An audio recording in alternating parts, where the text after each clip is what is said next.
आज मैं आपके साथ एक क्वेश्चन डिस्कस करूंगा कि कैसे आपको अपना आंसर फ्रेम करना चाहिए। इस टाइप का क्वेश्चन मेंस में भी आ चुका है यूपीएससी में। ठीक है, तो क्वेश्चन क्या कहता है, despite so many schemes for the weaker and vulnerable sections in India since independence. तो इंडिपेंडेंस से आज तक जो वीकर और वनरेबल सेक्शन है उनके लिए कितनी सारी स्कीम्स आई है, ये बात आपको पता ही है ना। India continues to be at the bottom of various development indexes discuss.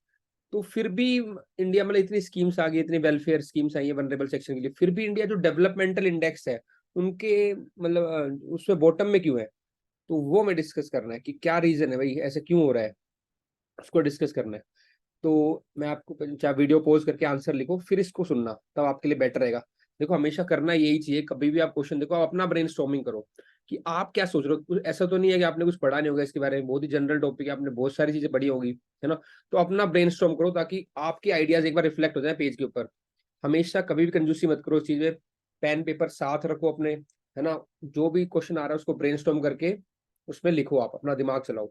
फिर मॉडल आंसर देखो, फिर 2-3 पॉइंट वहां से निकालो, अच्छा ये मैं इसमें ऐड कर सकता था, तो वो आपका आंसर क्या करेगा, बेटर करेगा। सीधा मॉडल आंसर कभी मत देखो, पहले अपना दिमाग चलाओ, एक बेटर स्ट्रक्चरिंग दो अपने आंसर को।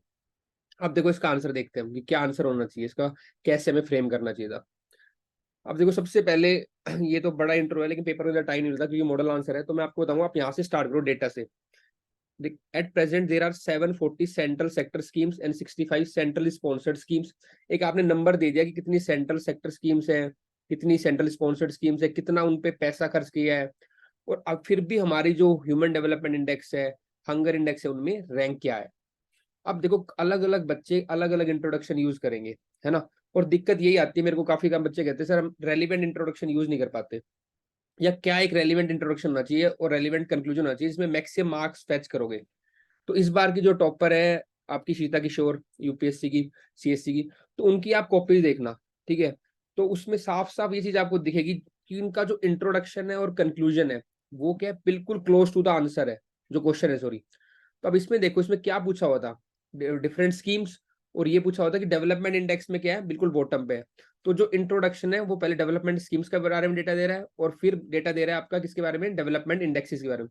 तो बिल्कुल अप्रोप्रिएट है इंट्रोडक्शन किसके रिलेटेड, क्वेश्चन की। तो जितना आप इंट्रोडक्शन क्वेश्चन के क्लोज ले जाओगे उतने ही आपके मार्क्स बढ़ जाएंगे।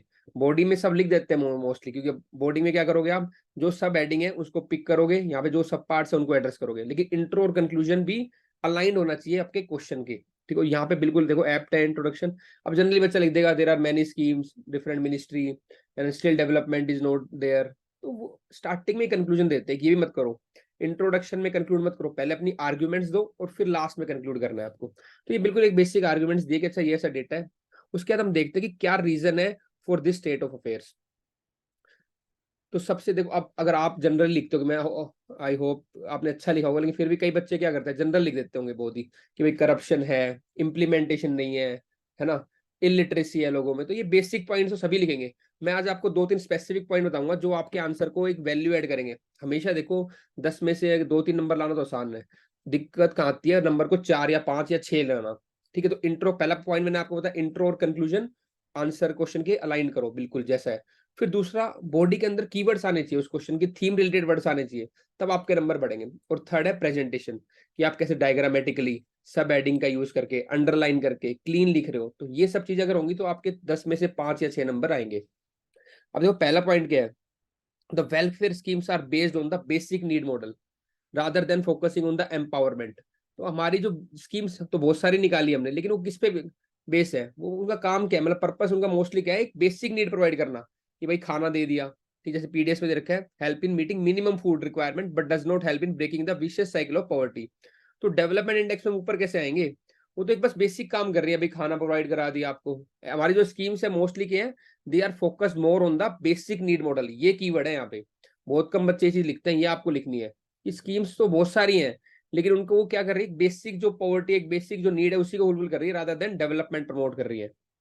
Most of the schemes are focused on giving freebies, है ना। तो मोस्टली क्या करते हैं, फ्रीबीज बांट देते हैं, मतलब कि हम we are just giving the fish and not teaching how to catch the fish, ताकि सेल्फ रिलायंट बने लोग। तो बस फ्रीबीज का चल रहा है, मोस्टली पैसा खर्च हो जाता है इसके ऊपर ही, फ्रीबीज बांटने में, rather than giving them skilling और रीस्किलिंग। ठीक है, जैसे सेल्फ हेल्प ग्रुप बनाओ, इस पे थोड़ा काम कम किया गया है। तो ये देखो स्कीम्स तो बहुत सारी है, पैसा ही बहुत सारा लगा है, पर कहाँ लगाया गया है? बेसिक नीड के लिए, है ना, फ्रीबीज बांटने पे, ना कि स्किलिंग देने पे। तो ये इश्यूज है, इसीलिए हम डेवलपमेंट इंडेक्स में इतना ऊपर नहीं उठ पाए हैं। इसके बाद a substantial chunk of the budget is spend on the social sector scheme, it leaves very less capital to invest. अब हमारे पास एक लिमिटेड बजट है, उसमें हमने बांट ही दिया बहुत सारा फ्रीबीज में या फिर सोशल सेक्टर स्कीम्स में, तो हमारे पास कैपिटल इन्वेस्टमेंट करने के लिए, इवन हेल्थ ऑन हेल्थ, उनका इंफ्रास्ट्रक्चर बनाए या और पैसे लगाए हेल्थ और वो हमारे पास कम बचता है। तो वो डेवलपमेंट में हेल्थ और एजुकेशन कहीं ना कहीं नीचे रह जाते हैं। फर्दर एक्सेसिव होता क्या, देखो बहुत ज्यादा हम एक्सपेंडिचर करते हैं ना सोशल सेक्टर स्कीम्स के ऊपर, तो इकोनॉमी में क्या होता है, इन्फ्लेशन बढ़ता है, फिर वो चीजें जो गरीब लोगों को होती है और महंगी मिलती है, तो उनकी हालत फिर और क्या होती है, खराब हो जाती है। अगेन ये विशियस साइकिल ऑफ पॉवर्टी, इसको ब्रेक नहीं कर पा रहे हम, कि लोगों को स्किल देके उनके बाहर निकालें ताकि वो अपना ध्यान खुद रख सकें। Then government schemes are meant to be implemented at the local level. Lack of effective scrutiny through timely inspection audits lead to unaccountability and gross mismanagement of funds. ये पार्ट आ जाएगा गवर्नेंस। तो यहाँ पे कहीं ना कहीं गवर्नेंस की जो दिक्कत है, ट्रांसपेरेंसी, अकाउंटेबिलिटी की, वो पॉइंट आप इसके अंदर क्लब कर सकते हो अपने, जो भी आपके सारे सब हेडिंग में डिवाइड कर दो। देखो ये एंगल आप दो उतना अलग अलग, कि एक बेसिक जो फ्लो है, बेसिक नीड मॉडल है ना, उस पर फोकस है हमारा। फिर अगले में आप कर दो कि फ्री बाइज है, सब आ जाएगा इसमें, ठीक है, फ्री बाइज वाटर इनको हाईलाइट कर दो। फिर आप देखो कि आगे हाँ कैपिटल एक्सपेंडिचर लिस्ट है, ये कैपिटल एक्सपेंडिचर डाल दो सब हेडिंग। देन उसके बाद डालो आप कि इन्फ्लेशन है ना, यहाँ की इन्फ्लेशन बढ़ रहा है इकोनॉमी में, तो उससे और खर्चा होता है, यहाँ पे डाल दो इकोनॉमिक एंगल, ऐसे डाल दो। तो सब हेडिंग बना के फिर लिखोगे तो और अच्छा हो जाएगा आपका आंसर। देन यहाँ पे डाल दो गवर्नेंस, फिर गवर्नेंस के अंदर बताओ क्या दिक्कत आ रही है। देन ड्यू टू इलिटरेसी, अब यहाँ पे ये देखो बाद वाले पॉइंट है, अधिकतर बच्चे क्या करेंगे, पहले पॉइंट इनको डाल देंगे, अनअवेयरनेस, लैक ऑफ इम्प्लीमेंटेशन। मैंने आपको 3-4 अलग पॉइंट दिए हैं, ये होना चाहिए आपके आंसर के अंदर। Then due to illiteracy and awareness various government schemes and its provisions lead to corruption. ठीक है, लोगों को पता ही नहीं है, तो फिर उसके कारण करप्शन होता है, एक प्रॉपर आइडेंटिफिकेशन नहीं होता बेनिफिशियरी का, टारगेटेड लोगों तक उतना जा नहीं पा रही चीजें जितनी गवर्नमेंट प्लान करती है, तो इसके false beneficiary, fake documents are used to misuse funds mean for the benefits. तो इसीलिए जो लोग उठने चाहिए, गरीबी से बाहर आने चाहिए, वो नहीं आ पा रहे हैं, और डेवलपमेंट इंडेक्स में हम स्टिल लो है। The welfare bureaucracy is deeply centralised, और ब्यूरोक्रेसी क्या है, सेंट्रलाइज्ड है, तो लोकल जो गवर्नमेंट है, लोकल गवर्नेंस है, उसका पार्टिसिपेशन कम है। तो ये सब रीजन है आपके, किसके कारण हम एक डेवलपमेंट, इतनी स्कीम्स होने के बाद भी डेवलपमेंट इंडेक्स में इतने हाई रैंकिंग पे नहीं है। तो देखो 7 आर्ग्यूमेंट्स दिए हैं 15 नंबर के क्वेश्चन में, और अभी आगे भी और देंगे। तो इतना जब आप लिखोगे, अलग अलग डाइवर्सिटी ऑफ आर्ग्यूमेंट्स होगे, तो आपको मार्क्स पक्का मिलेंगे। However, it is not right to say the social sector schemes have totally failed. ये आपको ध्यान रखना है कि दोनों बातें बतानी, ऐसा तो है ही नहीं कि हमने इंडिपेंडेंस से लेके अब तक कोई डेवलपमेंट नहीं की होगी, इतनी सारी स्कीम चलाई है, तो जरूर फायदा तो हुआ है, हाँ कुछ कमियां थी। ये देखो तरीका होता है, आपको अपने आंसर को ऐसे करना, हाँ कुछ कमियां थी लेकिन कुछ अचीवमेंट्स भी है, ठीक है, या फिर ठीक है ये अचीवमेंट्स है, कुछ कमियां रह गई हैं, इनको दूर करने के लिए हमें क्या करना है, या गवर्नमेंट क्या कर रही है। तो इस तरीके से अपने आंसर को आप स्ट्रक्चर करो। तो ठीक है भाई, क्या क्या हमने इंप्रूवमेंट किए, देखो social sector scheme have lifted the highest number of people out of poverty, जो कि 80% था, इंडिपेंडेंस जाएगा कितना होगा, 22% कह रहा हूँ, तो पॉवर्टी से लोगों को उठाया भी है, ठीक है, लिटरेसी इंप्रूव की है, लाइफ एक्सपेक्टेंसी इंप्रूव की है, सब डेटा आप कोट कर सकते हो, ठीक है, bringing about inclusive development.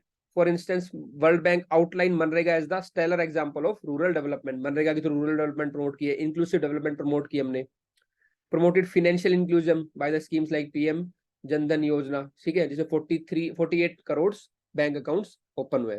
Eight the same time some measures further can be taken to improve the outcomes, ठीक है, या to overcome the issues of plugging welfare. तो उसमें tight scrutiny and timely inspections are a must to prevent any leakages. जो schemes उनका proper scrutiny हो, inspection हो, universal basic income का आप आइडिया दे सकते हो, ठीक है, टेक्नोलॉजी बेस्ड सॉल्यूशन दे सकते हो, in proper identification of the beneficiaries and better targeting, transparency account, जो भी ऊपर इश्यूज थे उनको आप वापस यहाँ पे प्रेजेंट कर सकते हो, कैसे उनका वे फॉरवर्ड होना चाहिए। लोकल गवर्नमेंट को स्ट्रेंथन करो, ठीक है, कैपेसिटीज बढ़ाओ लोकल एडमिनिस्ट्रेटर की, पंचायत की, to deliver the schemes well. फिर लास्ट में अलग अलग कंक्लूजन आप अपना दे सकते हो अलग से, बाकी इसमें लिखा हुआ है कि on the whole welfare schemes have a crucial role to play in inclusive development of the country and achieving the sustainable development goals. Obvious सी बात है, वेलफेयर स्कीम्स के थ्रू हम क्या करते हैं, इंक्लूसिव डेवलपमेंट भी करते हैं और सस्टेनेबल डेवलपमेंट गोल्स को भी अचीव करेंगे। अब हमारे पास है स्कीम्स, उनमें कुछ थोड़ी रिफॉर्म की रिक्वायरमेंट है, एबोलिश नहीं करना है ना। With certain reforms they can act as a catalyst in ending poverty, nutrition and empowering the people. So ये इस तरीके से आपको इस क्वेश्चन को आंसर करना था, ठीक है, आप देख सकते हो कि आपने क्या लिखा था और क्या एक होना चाहिए मॉडल आंसर। ठीक है, इसको मैच करो, कोई दिक्कत आए मुझसे कांटेक्ट कर सकते हो। All the best.